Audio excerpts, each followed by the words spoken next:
Planet of the Fakes Hollywood, and Pigstar HH News. What Stand Your Ground really means.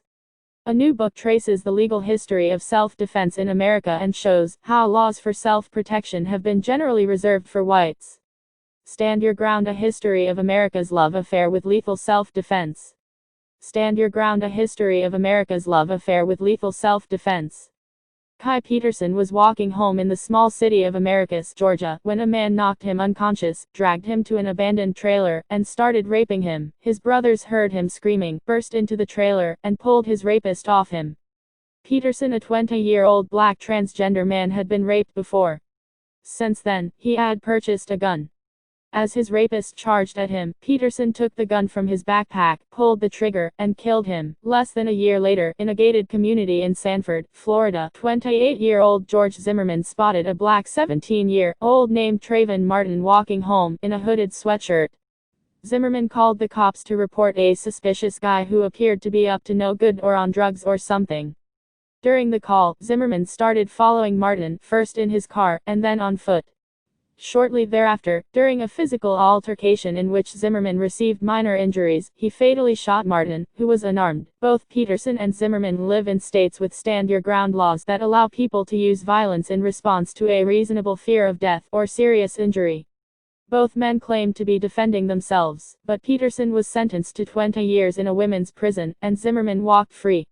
In her timely and far-reaching new book, Stand Your Ground, historian Caroline Light takes the two cases as emblematic of America's self-defense culture, which, in theory, celebrates a universal right to violent self-defense, but in practice places strong restrictions on who gets to hurt whom, and which fears get sanctioned as rational. Disparities on this front have a long history in America.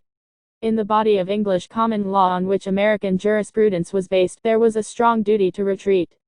Before meeting violence with violence, and certainly before killing your attacker, you first had to make an honest effort to simply get away. The one exception, known as the Castle Doctrine, held that, if you were attacked in your home, the duty to retreat evaporated. If you fought back, the law would protect you, or it might, depending on who you were. If you were a slave and your owner came across your doorstep, looking to kill or rape you, the law would be little help.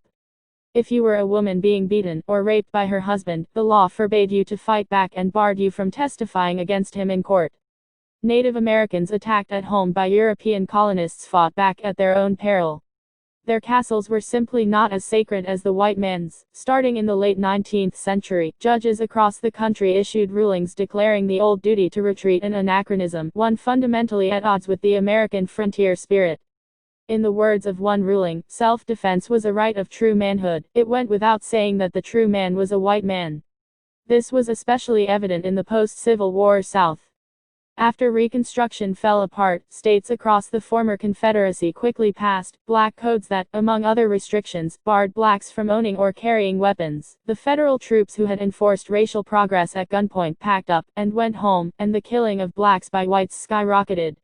In those rare cases where the judicial system got involved, white juries and white judges were almost always willing to believe white killers' claims of self-defense. Light deftly analyzes how this lopsided treatment has survived in our legal system, and also in the distortions that help define the historical memory of white America.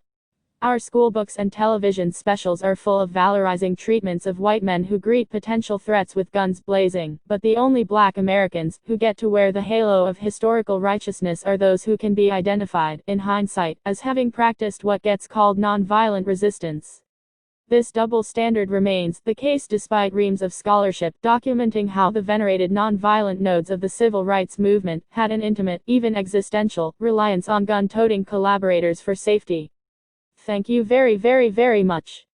Go to www.amer-eka